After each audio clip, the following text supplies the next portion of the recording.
Jadi Dr. Yudi,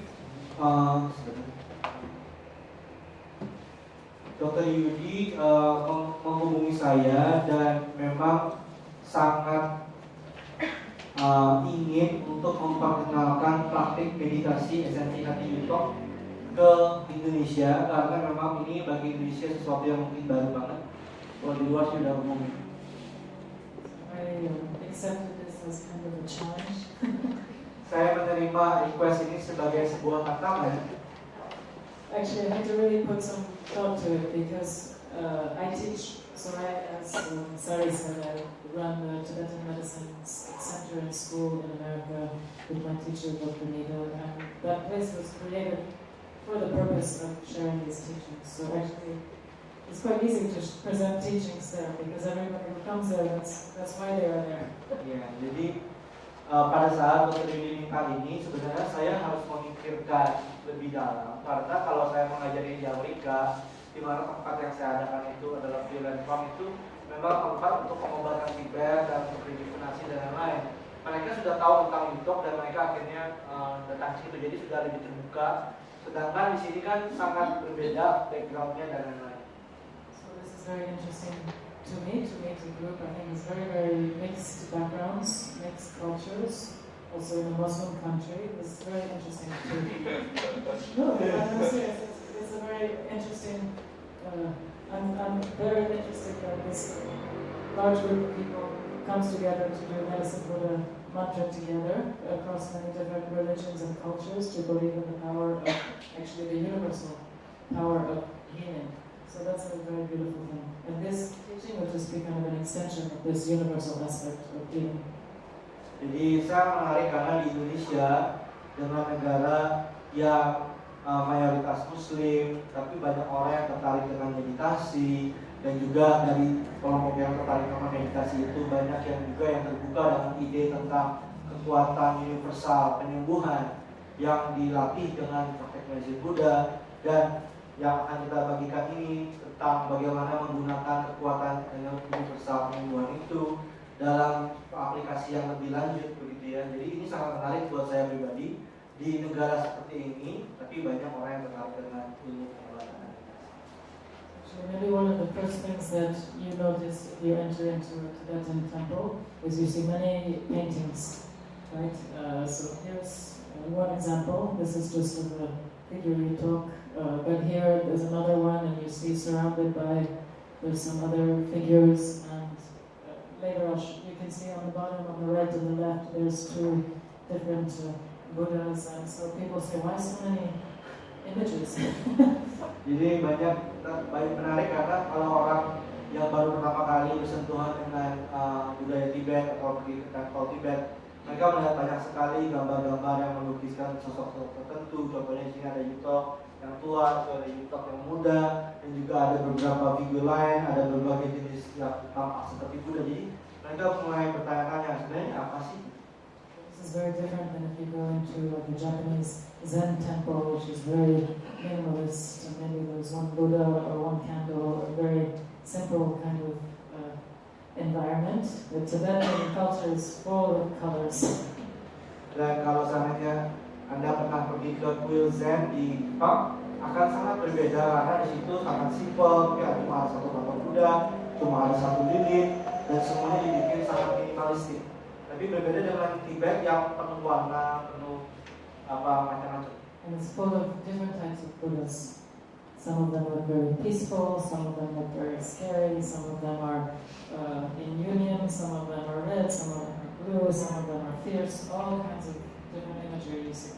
Ya, jadi dan banyak sekali penampakan kualitas dari berbagai Buddha ini, yang satu tampak sangat tenang, yang satu tampak garang atau produk bahasa.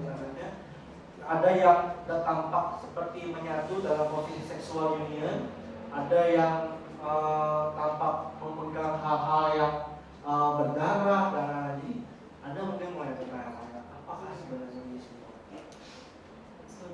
So all these different types of Buddhas actually they're meant to represent different aspects of our own mind, because we're also full of emotions and full of thoughts, and the way we express ourselves is very different. Ya, jadi sebenarnya penampakan berbagai jenis Buddha, ada yang damai, menyeramkan dan lain-lain, sebenarnya adalah aspek-aspek yang mencerminkan berbagai sisi dari batin kita. Karena dalam batin kita penuh dengan emosi, penuh dengan pikiran, dan tidak semuanya damai. Ada emosi-emosi yang memang membara, ada emosi-emosi yang penuh dengan keinginan. Sometimes if you only see the Buddha like this, wow, that's nice, but I'm not like this. Karena kalau Anda lihat sosok Buddha yang tenang seperti itu ya, wah, apakah damai sekali, tapi saya nggak bisa kayak gitu. And sometimes you see the Buddha like this, it's scary. You think, oh, I can relate to that. Tapi kalau Anda lihat sosok Buddha yang garang begitu, oh ya saya kayaknya seperti itu deh. So according to this Buddhist tradition, all these Buddhas actually are enlightened, meaning that what is the word enlightened? The word Buddha actually means to wake up. So it doesn't mean to go somewhere, to travel somewhere, to attain something. It means to actually wake up to your own true nature. That's the definition of what is a Buddha. And how that manifests can be different for different people.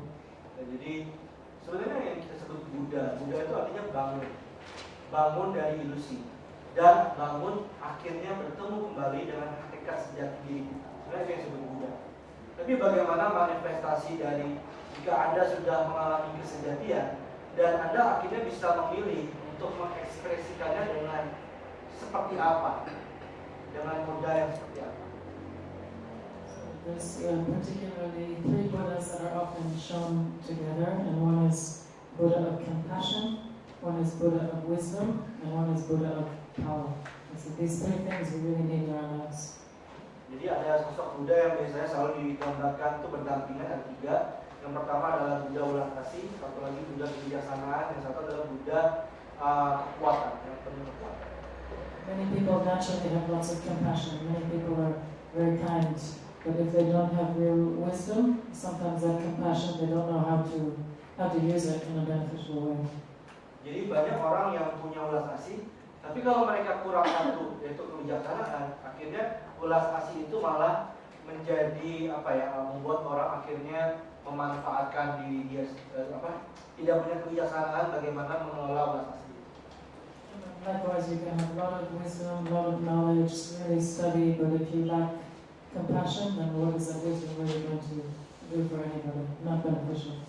Tapi sebaliknya, jika Anda punya kebijaksanaan, Anda belajar ini, belajar itu, Anda tahu banyak, tapi Anda tidak punya ulas kasih, dan bagaimana akhirnya Anda bisa meneruskan kebijaksanaan itu, akhirnya bisa bermanfaat buat diri Anda dan orang lain. Similarly, you can have both wisdom and compassion, but if you don't have energy, if you don't have a little bit of power to strength to bring it in the world, also maybe you cannot manifest fully that potential. Ya, tapi sebaliknya juga jika Anda penuh kebijaksanaan, Anda juga penuh ulas kasih, tapi Anda tidak punya tenaga, kekuatan, keahlian untuk bisa mengaplikasikan itu menolong orang lain, Anda tidak punya energi itu, dan akhirnya juga mubazir. Jadi Anda perlu ketiga. So that's the reason that there's different types of Buddhas and different types of manifestations of enlightened energy. And the medicine Buddha is for healing. Ya, dan itulah mengapa digambarkan banyak ikonografi Buddha, sebenarnya mencerminkan berbagai aspek dari batin kita yang perlu kita kultivasi, dan salah satunya adalah medicine Buddha, di mana salah satu aspeknya adalah untuk penyembuhan. So I give just an extremely brief introduction, and then we'll go more into the specific topic. But there's three main, what we call yanas, vehicles of Buddhism. Nah, saya akan menjelaskan sedikit sebelum kita masuk ke topik inti hari ini, bahwa dalam Buddhisme itu ada 3 jenis kendaraan untuk Anda berlatih. These will became popular in different countries and cultures. Dan 3 kendaraan ini masing-masing akhirnya menjadi populer dalam budaya negara tertentu. So the first one, which was said to have been taught directly by the Buddha, is called Hinayana, or Theravada teachings. Yang diajarkan oleh Buddha Sakyamuni langsung, itu yang disebut sebagai Hinayana, yang salah satu silsilahnya adalah Theravada. Di Indonesia cukup banyak. This one you see in Thailand, in Burma, in many Southeast Asian countries, and mostly it's for the most part a monastic tradition. Jadi Anda bisa lihat tradisi Theravada ini banyak di Thailand, di Burma, dan di Indonesia juga ada. Dan kebanyakan yang melatih ini adalah mereka yang memilih menjadi biksu. There's a strong emphasis on self-discipline and training and liberation of one's own self. Dan penekanannya lebih kepada kayak disiplin, menjaga etika, dan kemudian menghindari keduniawian, pergi dari keduniawian. And the second, the turning of the wheel of the Dharma, is the Mahayana Buddhist teaching. So Maha means great, and the reason it's called Mahayana is because there's an emphasis on compassion and altruistic activity for the benefit. You cannot really be content with liberating yourself when there are so many others that are suffering. So there's emphasis on helping and benefiting others. Dan yang kedua adalah Mahayana. Maha itu artinya besar, kendaraan besar. Artinya ada penekanan yang lebih jauh. Kalau tadi dia fokus untuk dirinya sendiri, tapi dalam Mahayana fokusnya adalah lebih ke menolong orang lain, menolong makhluk lain. Kenapa? Karena kita tidak mungkin bisa bahagia atau cerah sendiri, sedangkan kita melihat banyak orang lain atau makhluk lain yang berpisah sendiri. And in this cycle of teachings, there's also a lot of explanation of what's called, emptiness. Maybe a little bit emptiness that's taught in Buddhism, and to really understand what that means. Dan penekanannya lebih banyak meditasi yang menekankan faktor sunyata atau kekosongan. Kalau Anda pernah membaca atau pernah mendengar konsep kekosongan dalam Buddhisme, yaitu penekanan ajaran dari Mahayana. So you find this also especially in countries like China and Japan. Ya, Anda bisa menemukan ini banyak berkembang di China, Jepang. And the third turning of the wheel is called Vajrayana Buddhism, and this is the Buddhism that's practiced mostly in Tibet. Dan yang ketiga adalah Vajrayana, di mana ini adalah bentuk latihan Buddhisme yang banyak berkembang di Tibet. This is the one that makes all the historians very confused. Ini yang akhirnya membuat banyak sejarawan kebingungan. Because here is the Buddha taught in different types of pure lands simultaneously in many places and many different times. It's hard to follow when you try to follow strict history. Ya, jadi kenapa bingung? Karena dalam tradisi Vajrayana ini akhirnya banyak Buddha itu mengajar dalam sisi-sisi pengajaran yang tidak bisa ditrace banget oleh kronologi sejarah di momen dunia kita saat ini.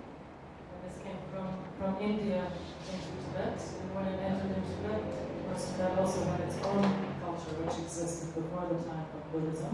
So in a way it mixed a little bit with the pre-existing traditions of Tibet, including their shamanic culture and tradition, and it took a little bit of a different form.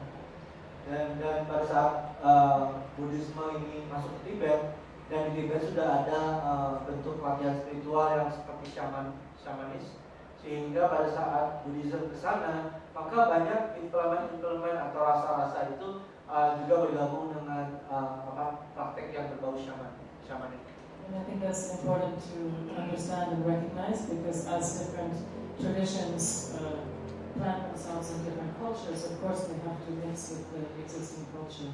So and now in these times when these traditions are coming to places like America and Europe and all different places in the world, of course it's not going to look exactly like it did in the original times. It has to adapt to the culture.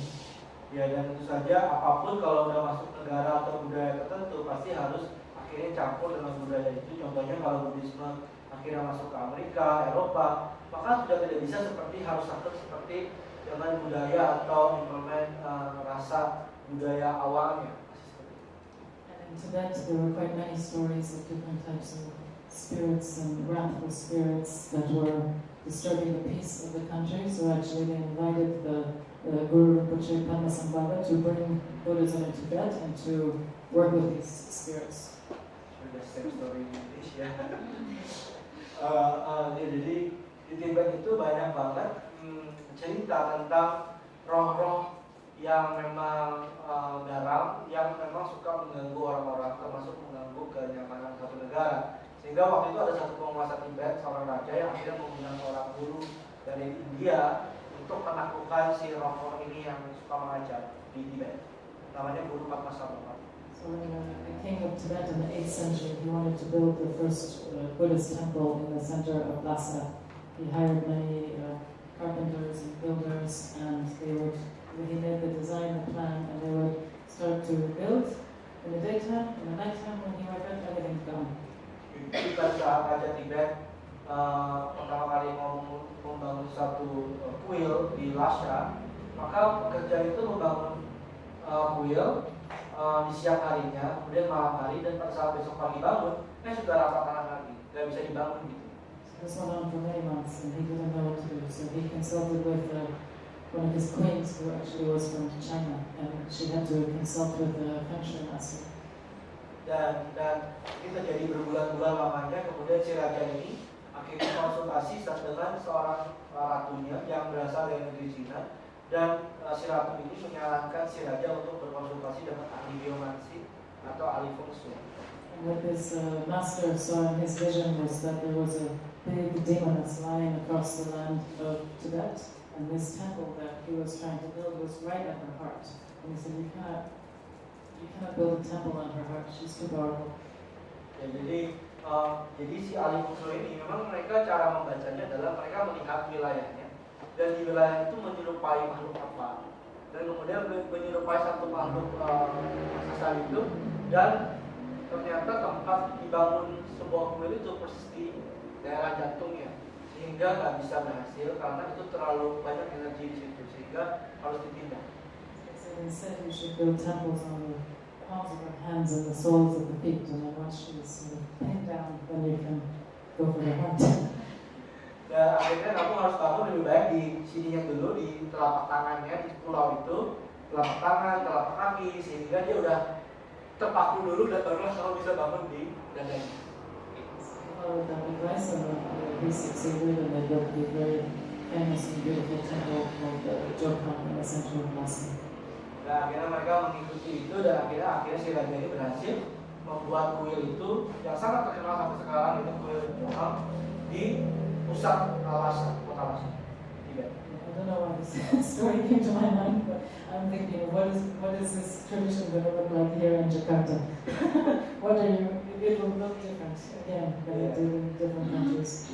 Tetapi cerita-cerita ini umum dalam di Tibet, tapi pada saat akhirnya ajaran ini masuk ke Jakarta, Indonesia, tentu saja kita semua di Indonesia ini punya cara yang berbeda, kepercayaan yang berbeda, ajaran yang berbeda. Jadi Anda mungkin akan merasa asing. So the main difference between Sutra and Tantra, so this Tibetan tradition is called Tantrayana. The main difference is that Sutra tradition is more a tradition of renunciation. Nah, yang tadi itu yang kita sebut Vajrayana yang berkembang di Tibet sebenarnya adalah aliran tantra, tantrik dari Buddhism. Dan yang tadi di awal Hinayana dan Mahayana itu adalah sutra.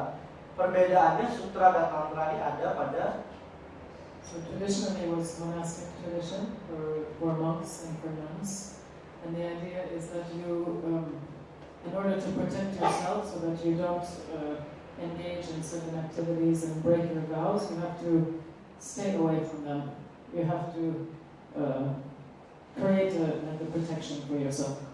Jadi kalau dalam aliran sutra, maka banyak dipraktekkan oleh para biksu atau petapa. Kenapa? Karena mereka memilih untuk menghindari atau melindungi diri mereka dari berbagai hal yang bisa memicu emosi negatif di diri mereka.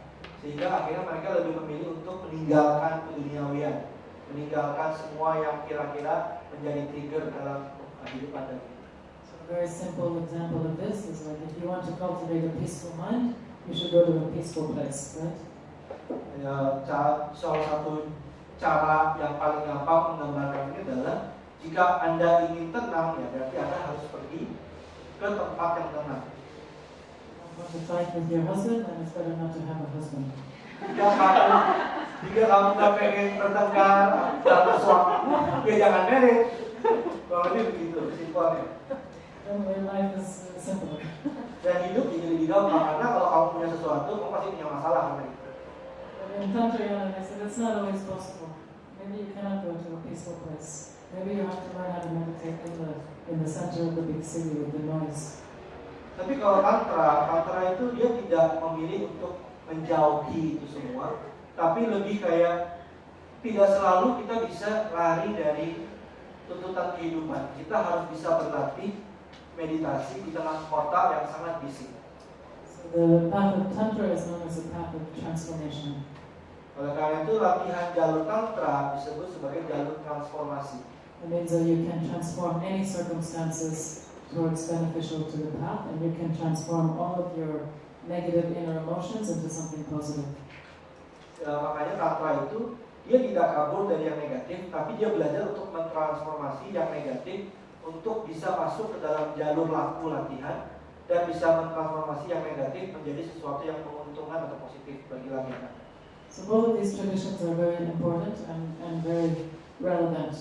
But in a way, for people like us who live in the world and live in the city, the path of Tantra is more relevant. Especially these days. Jadi kedua jalur ini baik sutra maupun tantra, keduanya sangat penting dan cocok untuk orang yang berbeda. Dan mungkin ada yang cocok dengan sutra, tapi menurut saya jalur tantra cocok untuk kita semua di sini yang memang di zaman modern, terutama saat ini di mana kita banyak banget punya emosi negatif. So another simple example is if you're experiencing anger. In the sutra tradition, they will say you should not experience anger. In order to have an antidote for anger, you should really cultivate love and patience and all the positive qualities. Jadi contohnya jika Anda punya emosi marah, maka kalau sutra, kamu nggak boleh marah. Kamu harus hindari kemarahan. Kamu harus mengkultivasi kedamaian, ketenangan, ulas asih. So we need to practice like this. We need to have a foundational training like this. But in Tantra, they say, but if you experience anger, maybe you should look deeply inside of that anger to try to understand on a deep level what it is and what is the energy behind that anger. Jadi kalau sutra itu latihan fondasi kita semua. Jadi kalau kita marah ya kita hindari penyebab kemarahan kita dan kemudian kita mulai mencoba mengkultivasi emosi-emosi yang lebih positif. Tapi kalau di tantra kita tidak menghindari kemarahan. Kita tidak berusaha untuk mengubah atau melatih yang lain. Tapi kita berlatih untuk melihat lebih dalam kemarahan kita dan melihat lebih jauh energi apa di belakang kemarahan. Itu jalur tantra. When instead of saying, oh, I'm angry because I had a problem at work or somebody didn't respect me or somebody, instead of looking all the part of the story, you turn inwards and you say, what is actually the essence of that anger? Jadi kalau Anda marah dalam jalur tantra, Anda tidak sibuk nyalahin si ini karena si itu, karena yang lain, tapi Anda langsung masuk ke dalam dan Anda melihat hakikat dari kemarahan Anda dan melihat energi apa di belakang kemarahan itu. Itulah jalur tantra. And if you really meditate deeply on that anger, maybe that anger will liberate and transform into its opposite.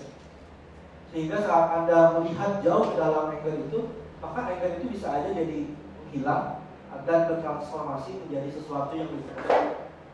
So the metaphor that's often used is the difference between allopathic medicine and homeopathic medicine. Seringkali yang digunakan adalah perumpamaan pengobatan alopati. Alopati itu pengobatan biasa, dan homeopati. So the allopathic approach is that if you're too hot, you need something cold to cool you down. Kalau alopati, kalau Anda terlalu panas, Anda berarti mengobati dengan lawannya, yaitu dingin. Jadi kalau terlalu panas, Anda perlu didinginkan. Whereas the homeopathic approach is you're hot, so maybe use a little of that heat, a little of the poison itself to cure you of the heat. Tapi kalau homeopati, Anda kalau panas, Anda mengambil sari sedikit dari panasnya itu untuk menyembuhkan si panas. Jadi menggunakan racun menyembuhkan racun. It doesn't mean you're